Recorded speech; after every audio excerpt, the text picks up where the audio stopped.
హల్లెలూయా. Good morning. మీరు ఎక్కడి నుంచి వీక్షిస్తున్నారండి? ఇండియాలో నుంచినా, ఇతర దేశాల్లో ఉందా? ఏ ప్రాంతంలో ఉన్నా యేసయ్య మాటలు వినడానికి ఈ సోషల్ మీడియా ద్వారా ఇవాళ దేవుడు ఈ గొప్ప అవకాశాన్ని ఇచ్చున్నాడు. మీరు ఎక్కడి నుంచి వింటున్నారో, ఎక్కడి నుంచి మేలు పొందుతున్నారో, ఎలాగ మీరు ఆధ్యాత్మికంగా బలపడుతున్నారో అన్నది మాకు 954041 నెంబర్కి ఒక టెక్స్ట్ లేక వాయిస్ మెసేజ్ ద్వారా పంపించండి. ఇతర దేశాల్లో ఉంటే 9100 నెంబర్కి పంపించండి. దానిని బట్టి ప్రభువుని స్తుతించడానికి, మీకోసం ప్రార్థించడానికి మీరు అవకాశం కలిగించేవారు అవుతారు.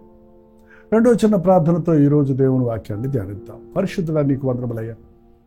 మరొకసారి నీ మాట కొరకు కనిపెట్టుకుని ఉండగా నీ మాట మా హృదయాలను బలపరుచున్నట్లు, మా ఆధ్యాత్మిక జీవితానికి మార్గదర్శముగా ఉండునట్లుగా పరిశుద్ధాత్మతో మమ్మల్ని అభిషేకించి నీ మాటను గ్రహించే కృపను దయచేయమని క్రీస్తునామంలో అడుగుచున్నాము తండ్రి. ఆమేన్. ఎలా ఉన్నారండి? బాగున్నారా? ఏం బాగుండి అంటున్నారు చాలామంది. ఏం చెప్పమంటారండి అనేటట్టుగానే అనేకుల జీవితాలు ఉంటున్నాయి. ఒకటి ఉంటే ఒకటి లేదు, ఒకటి సరి ఉంటే ఇంకోటి బాగలేదు. ఒకలాగా ఒకటి చేస్తుంటే మరొకటి పోతుంది, లేక ఒక్కటి అయిన తర్వాత ఒకటి ఏదో ఒక బాధ మనల్ని పట్టి పీడిస్తుంది. మనుషులం కదండి, భూలోకంలో ఉన్నాం కదా, సర్వసాధారణం. మీకేదో బాధ కలిగిందని గొప్పగా మీ ఒక్కరికే కలిగింది అనుకోవద్దండి. మానవులందరూ అటువంటి ఏదో ఒక సమస్యతో, దిగులుతో, వేదనతో ఉన్నారు. యేసుని కలిగిన వారికి ధైర్యం ఉంది. యేసు ప్రభువును నమ్మిన వారి జీవితాల్లో కృంగుదల, బాధ, దిగులు ఉండదని నేను చెప్తూనే ఉన్నా, మీరు వింటూనే ఉన్నారు. చూడండి, పౌలు పరిచర్య చేస్తున్నప్పుడు ఎన్నో పోరాటాలు పోరాడాడు. కానీ ఆయన ఎలా మనల్ని ఎంకరేజ్ చేస్తున్నాడో, ధైర్యపరుస్తున్నాడో చూడండి. కొరింథీయులకు రాసిన 2వ పత్రిక 5వ అధ్యాయము 16వ వచనం చదువుతున్నాను వినండి. కావున మేము అధైర్యపడము.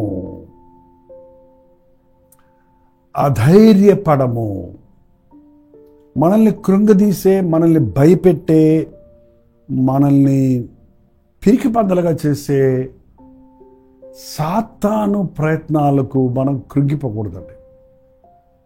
వాడు ఊరికే చప్పుడు చేస్తాడు. వాడు కోరలు తీసేసిన పాము ఏం చేయగలదండి? అపవాది తల యేసు ప్రభు సిలువ వేయబడినప్పుడే వాడి తల చితక కొట్టబడింది. ఊరక తోక ఆడిస్తున్నాడంతే. అది చూసి మనం భయపడిపోతున్నాం. మన జీవితంలో కలిగే సమస్యలు చూసుకొని అధైర్యపడిపోతున్నాం. కావున అంటే ప్రభు మాకున్నాడు, కావున ప్రభు మమ్మల్ని బలపరుస్తాడు కాబట్టి మేము అధైర్యపడము. మా బాహ్య పురుషుడు కృషించుచున్నను. బాహ్య పురుషుడేంటి? అంతర్పురుషుడేంటి? బాహ్య పురుషుడు అంటే మన శరీరం అండి. అంతరంగ పురుషుడు అంటే మన ఆత్మ. మనం రెండుగా ఉన్నాము. మనం శరీరంలో నివసిస్తున్నాం, కానీ మన ఆత్మ మనకు జీవం ఇస్తుంది. మట్టితో చేసిన మానవుడి నాసికారంధ్రాల్లో ఊదినప్పుడు వాడు ప్రాణాత్మలు కలిగిన వాడయ్యాడు. ఎప్పుడైతే మన ప్రాణం పోతుందో ఆ మట్టికి ఆత్మకు ఉన్న సంబంధం తెగిపోతుంది, ప్రాణం ముడిపెట్టింది. కాబట్టి మన్నైన వేదిక మళ్ళీ మట్టికి చేరుతుంది, ఆత్మ దాన్ని దయచేసిన దేవుడి దానికి వెళ్తుంది. ఈ మట్టి అశాశ్వతమైనది, శరీరము తాత్కాలికంగా ఇవ్వబడింది, ఆత్మ నిరంతరమైనది. ఈ మట్టి ఘటాలలో దేవుడు తన ఐశ్వర్యాన్ని పెట్టాడు. మనం ఎంతసేపు ఈ మట్టి ఘటాల విషయమే ఆలోచిస్తున్నాం. ఈ మట్టి ఘటాలకు కావలసిన అవసరతల కొరకు, ఆహారం కొరకు, వస్త్రాల కొరకే తాపత్రయపడుతున్నాం. ఈ మట్టి ఘటాలకు ప్రమాదాలు జరుగుతాయో, రోగాలు వస్తాయో, బలహీనతలు కలుగుతాయో అనే విషయంలోనే దిగులు పడిపోతూ, ఒక చిన్న వ్యాధి రాగానే, ఒక చిన్న బాధ కలగగానే, ఒక చిన్న అనారోగ్యం కలగగానే మనం కృషించిపోతున్నాం, దిగులు పడిపోతున్నాం. ఇక నా బతుకింతే, నాకు బీపీ ఉందట, నాకు షుగర్ ఉందంట, నా హార్ట్ ప్రాబ్లం ఉందంట, నాకు కిడ్నీలో స్టోన్ ఉందంట, నా యొక్క రక్తనాళాలు సరిలేవంట, నా ఎముక ఎరిగిపోయిందే, నా గర్భకోశంలో ఫైబ్రాయిడ్స్ ఉన్నాయంట, నాకు థైరాయిడ్ ఉంది, ఇంకా నేను బాగుపడను, ఇంకా నాకు పిల్లలు పుట్టరు, ఇంకా నేను కోలుకోలేను, నేను క్యాన్సర్లు నాకు వచ్చింది అని దిగులు పడుతున్నారండి. శరీరానికి రోగం రాక తప్పదు, కానీ విశ్వాసం ఉంటే ఆయన పొందిన దెబ్బల ద్వారా మనకు స్వస్థత ఉంది. కొందరికే రోగాలు వస్తున్నాయి, కొందరు బాగున్నారంటారేమో, వాళ్ళకి వస్తున్నాయి. కాకపోతే వారు దేవుని మీద నిరీక్షణ ఉంచారు కనుక, వారు దేవునితో సహవాసం కలిగి ఉన్నారు కనుక, వారు ప్రభునందు విశ్వాసం ఉంచారు కనుక ఆయన పొందిన దెబ్బల ద్వారా స్వస్థత పుంజుకుంటున్నారు. నా మటుకు నాకు శరీరంలో చాలా అనారోగ్యాలు వస్తూనే ఉంటాయండి. కానీ నా హీలింగ్ ప్రాసెస్ ఎక్కడంటే దేవుని సన్నిధిలో, ఆయన బలిపీఠం దగ్గర ఉన్నప్పుడు, ఆయన వాక్యాన్ని ధ్యానిస్తున్నప్పుడు, తన వాక్కును పంపి వారిని బాగు చేసును అని ఉందండి. వాక్యం వింటున్నప్పుడు, దేవుని సన్నిధిలో ప్రార్థిస్తున్నప్పుడు మీ నవనాడుల్లో ఉన్న ప్రతి ఇన్ఫెక్షన్ నుంచి, ప్రతి డిఫెక్ట్స్ నుంచి మీరు విడిపించబడతారండి. నమ్మండి, అధైర్యపడిపోవద్దు. డాక్టర్లు ఇచ్చినటువంటి ప్రిస్క్రిప్షన్ బట్టో, మీ మెడికల్ చెకప్లో వచ్చిన రిజల్ట్స్ను బట్టో మీరు కృంగిపోవద్దు. బాహిరంగ పురుషుడు వృద్ధాప్యం వచ్చే కొద్ది కృషించిపోతూనే ఉంటాడు, ఎవడో ఆపలేడు. వృద్ధాప్యాన్ని ఎవరు ఆపగలడు? ఎవడల్లో ఉన్న బలం ఇప్పుడు ఎలా ఉంటుంది? దేవుని యందున్న వారికి ఆత్మబలం వస్తుంది. ఆయన కొరకు కనిపెట్టిన వాడు నూతన బలం పుంజుకుంటాడు. సర్వసాధారణంగా మన శరీరం కృషించిపోతుంది. దాన్ని గురించే దిగులు పడుతున్నావు కానీ నా అంతరంగ పురుషుడు బలంగా ఉన్నాడా? చూడండి, మా బాహ్య పురుషుడు కృషించుచున్నను, అంతర్య పురుషుడు దినదినము నూతనపరచబడుతున్నారు. హల్లెలూయా. అనుదినము దేవుని వాక్యాన్ని ధ్యానించేవాడు అంతరంగ పురుషుని యందు ఆత్మలో బలపడుతున్నారు. మీలో చాలామంది నాకు చెప్పే మాట, మీ వాక్యం ద్వారా మేము బలపడుతున్నాం అంటున్నప్పుడు ఎందుకు ఒక్క మాటే వాడతారు అనుకుంటుంటాను. కానీ నిజమే, మీ అంతర్య అంగ పురుషుడు భక్తిలో, విశ్వాసములో, ప్రార్థనలో, ఆత్మలో మీరు బలపడుతున్నారు. ఎస్, మనుషుడు రొట్టె వల్ల మాత్రం బతుకడు. శరీరానికి రొట్టె కావాలి, ఆత్మకు దేవుని వాక్యం కావాలి. దేవుని వాక్యం బలమైన ఆహారం. పౌలు అంటున్నాడు, మా శరీరంలో దెబ్బలు తగులుతున్నాయి, బాధలు కలుగుతున్నాయి, వ్యాధులు కలుగుతున్నాయి, శరీరాన్ని కృషించిపోతుంది. కానీ మా అంతరంగ పురుషుడు దినము నూతనపరచబడుతున్నాడు. ఇంకో రహస్యం చెప్పనా? మీ అంతరంగ పురుషుడు నూతనపరచబడుతుంటే మీ శరీర బలము కూడా పెరుగుతుందండి.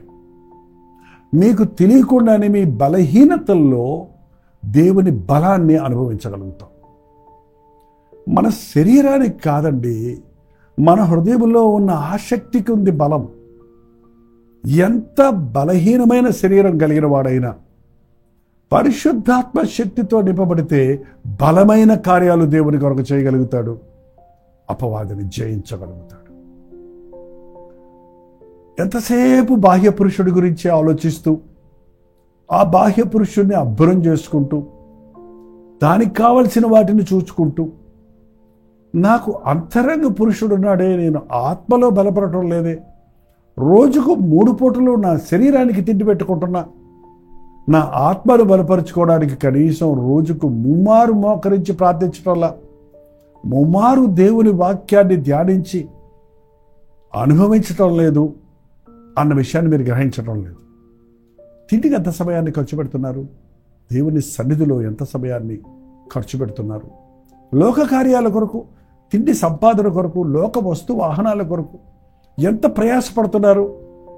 ఆధ్యాత్మికంగా బలపడుటకు, విశ్వాసాభివృద్ధి పొందుటకు ఎంత శ్రమ పడుతున్నారని పరీక్షించుకుంటే మనం బహిరంగంగా నేను బాగున్నాను కానీ అంతరంగంలో నేను కృషించిపోతున్నాను అన్న రీతిగా ఉంటామండి.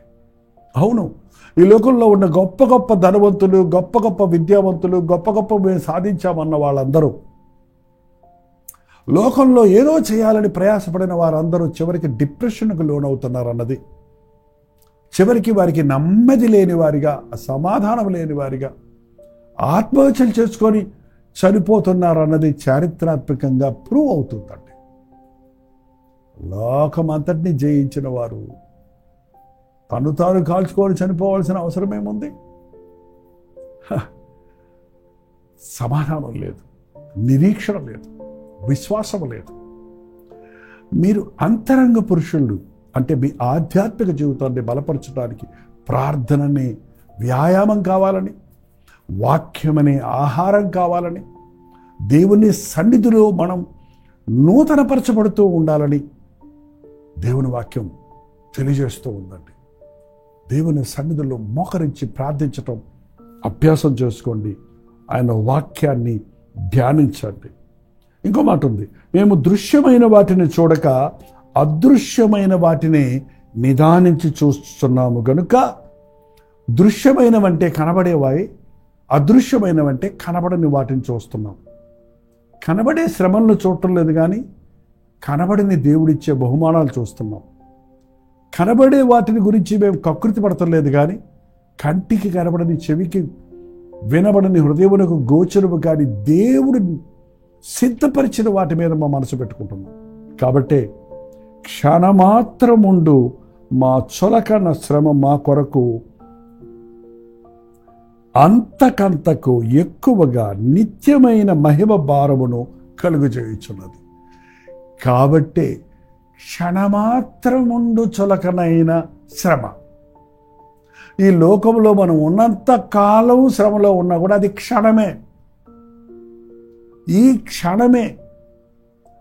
ఎందుకంటే దేవుడు మన కొరకు సిద్ధపరిచిన నిత్యత్వాన్నితో పోల్చుకుంటే యుగ యుగములు, తరతరములు, అంతము లేని ఆ పరలోక రాజ్య ఆనందంలో పాలుపొప్పులు పొందడానికి మనల్ని దేవుడు ఏర్పరచుకుంటే, ఆ శాశ్వతమైన, నిరంతరమైన, తరతరములు యుగ యుగములు ఉండే కాలముతో పోలిస్తే ఈ లోకములో మనం ఉండే సమయం క్షణమైనదే, కొద్ది సమయమే, కొద్ది కాలమే. ఈ లోకంలో కొద్ది కాలమే శ్రమలు. పరీక్షల కొరకు సిద్ధపడేవాడికి చెప్తావు చూడండి, ఇంకొంచెం కష్టపడమ్మా, ఇంకో వారం రోజులు కష్టపడమ్మా, పరీక్ష రాసేస్తే నువ్వు హాయిగా ఉండొచ్చు అంటారు చూసారా. అందుకని రాత్రి పగలు చదువుతారు పిల్లలు. ఇంకొంచెం కష్టపడు, ఇంకొంచెం శ్రమపడు, ఇంకో కొన్ని మాసాల్లో నువ్వు బిడ్డను కనేస్తావు, కొంచెం భరించుకో, కొంచెం ప్రసవ వేదన భరించుకో, నీకు గొప్ప ఆనందం వస్తుందంటే భరించుకుంటుంది చూసారా. అలాగే ఈ లోకంలో శ్రమ, పరలోకంలో మనం మహిమ పొందటానికి సహించుకోవటం నేర్చుకోవాలి. నిందలు వచ్చినప్పుడు, అపనిందలు వచ్చినప్పుడు, అవమానాలు వచ్చినప్పుడు, హింసలు వచ్చినప్పుడు, క్రైస్తవులకు ఈ రోజుల్లో శ్రమలు, హింసలు, వేదనలు, శోధనలు, పోరాటములు పెరుగుతున్నాయి. సుఖాన్ని ప్రేమించే క్రైస్తవులుగా మనం ఉండిపోతే మోసపోతాం, నష్టపోతాం. ఏం చేయగలరు మనుషులు? మనం నిందిస్తే ఏమైందంట, వారు అన్న మాటలకు ఎందుకు కూర్చొని ఏడవాలి మనం? ఎవరో ఏదో అన్నంత మాత్రాన్ని నువ్వు అది అవుతావా? బుద్ధి లేదు అని ఒకడంటే నీకు బుద్ధి లేకుండా పోద్దా? నీ బుద్ధి నీకు ఉంటుంది కదా. సిగ్గు లేదు అన్నంత మాత్రాన నీకేమైంది? దేవుడు నిన్ను ఘనపరిచేవాడిగా ఉన్నాడు కదా. ప్రతి చిన్నదానికి స్పందించకండి. దేవుడి ముందు మీరు ఏమై ఉన్నారన్నది గ్రహించండి. నా నిమిత్తము జనులు మిమ్మల్ని నిందించి, హింసించి మీ మీద చెడ్డ మాటలలో పలుకున్నప్పుడు మీరు సంతోషించి ఆనందించండి. పరలోకంలో మీ మహిమ, మీ ఫలం అధికమవుతుందని ప్రభు చెప్పాడు. క్షణమాత్రం ఉండే ఈ శ్రమలకు, నిందలకు, అవమానాలకు మనం భయపడిపోకుండా నిత్యం ఉండేటువంటి నిత్య మహిమను, నిత్యం ఉండే దీవెనలు మనం కళ్ళ ముందు పెట్టుకుంటే ఈ బాధలన్నీ భరించుకుంటామండి. ఈ బాధలన్నీ అసలు బాధల్లాగే అనిపించవు. కాబట్టి గుర్తుపెట్టుకోండి, దృశ్యమైనవన్నీ అనిత్యములు, అదృశ్యమైనవి నిత్యములు. మన కంటికి కనబడేవన్నీ అనిత్యములు, నిరంతరం ఉండే కావు. కనబడని దేవుని ఆశీర్వాదాలు, కనబడని దేవుని రాజ్యము, కనబడని వాటి కొరకు, పైనున్న వాటి కొరకు మనం తాపత్రయపడాలి. ప్రభువుని నిరీక్షణ ఉంచండి. నీ శ్రమలో నీకు తోడై ఉంటాను అన్నాడు కనుక ప్రభు మన ముందున్న ఫలాన్ని మనం గుర్తుపెట్టుకుంటే ఈ శ్రమ, ఈ నింద, ఈ అవమానము, ఈ బలహీనత క్షణమాత్రంగానే ఉంటుంది. వాటిని మనం లెక్క చేయనక్కర్లేదు. అంతేకాదు, ఆ శ్రమలో కూడా దేవుడు మనకు తోడై ఉంటాడు కాబట్టి ఆయన ఆదరణ, ఆయన బలం మనం పుంజుకుంటాం. ప్రార్థన. పరిశుద్ధుడ, ప్రేమగల తండ్రి, నేనేదో క్రీస్తు కొరకు శ్రమలు పడిపోతున్నానని, నేనేదో నష్టపోతున్నానని, నన్నందరూ నిందిస్తున్నారే, బాధిస్తున్నారే ప్రభు నమ్ముకున్నందుకు.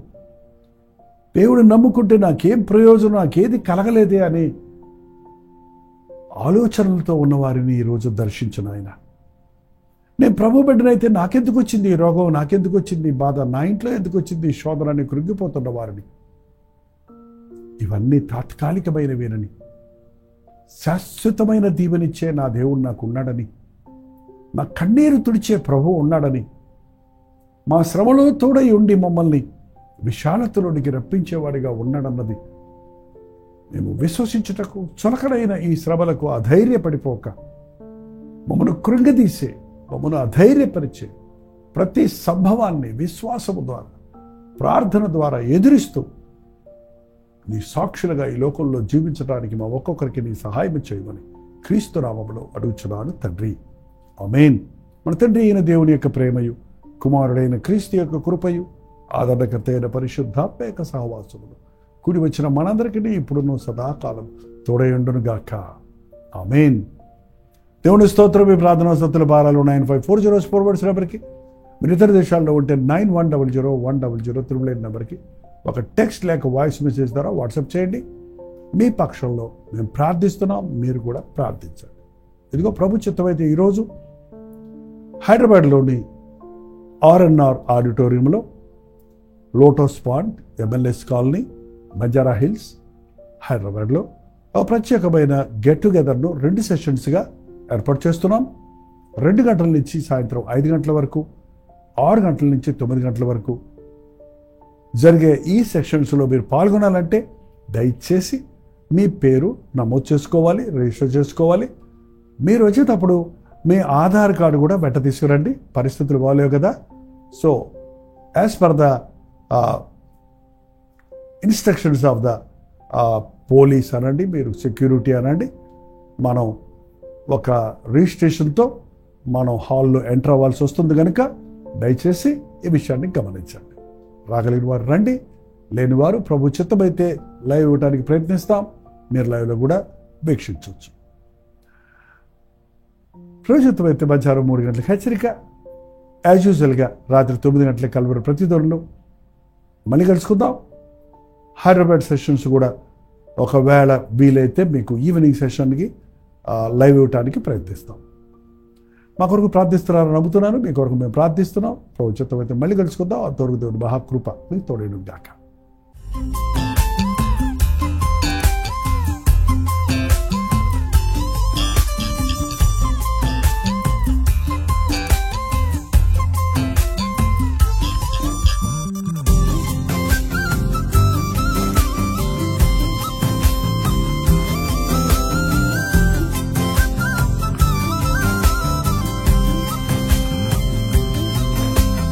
హల్లెలూయా. హైదరాబాద్, సికింద్రాబాద్ నగరాలలో ఉన్న వారికి శుభవార్త. ప్రభు చిత్తమైతే మే 13వ తారీఖు ఒక ప్రత్యేకమైన గెట్ టుగెదర్ను మీ కొరకు హైదరాబాద్లో ఏర్పాటు చేస్తున్నాం. 2 సెషన్స్గా ఈ గెట్ టుగెదర్ ఉంటుంది. 2 to 5, 2 గంటల నుంచి 5 గంటల వరకు, అలాగే సాయంకాలం 6 గంటల నుంచి 10 గంటల వరకు 2 సెషన్స్ మాత్రమే. చిరునామా గమనించండి. RNR auditorium, Lotus Pond, MLS colony, Banjara Hills, Hyderabad. ఇంకా విషయం మీకు వివరాలు కావాలంటే ఈ QR కోడ్ స్కాన్ చేసుకోండి. లేదా 8939393939 నెంబర్కి మీరు కాల్ చేయొచ్చు. గమనించండి, 2 సెషన్స్ 2 to 5 and 6 to 9 ఏదైనా ఒక సెషన్కి మీరు రావాలనుకుంటే ముఖాముఖిగా మిమ్మల్ని చూసి మీకోసం వ్యక్తిగత ప్రార్థన చేయడానికి నేను ఆశపడుతున్నాను. కానీ స్థలము సమయము లిమిటెడ్గా ఉన్న వలన ముందుగానే రిజిస్టర్ చేసుకున్న వారికి మాత్రమే అవకాశం ఉంటుంది. కాబట్టి త్వరపడండి, తప్పకొస్తారు కదా.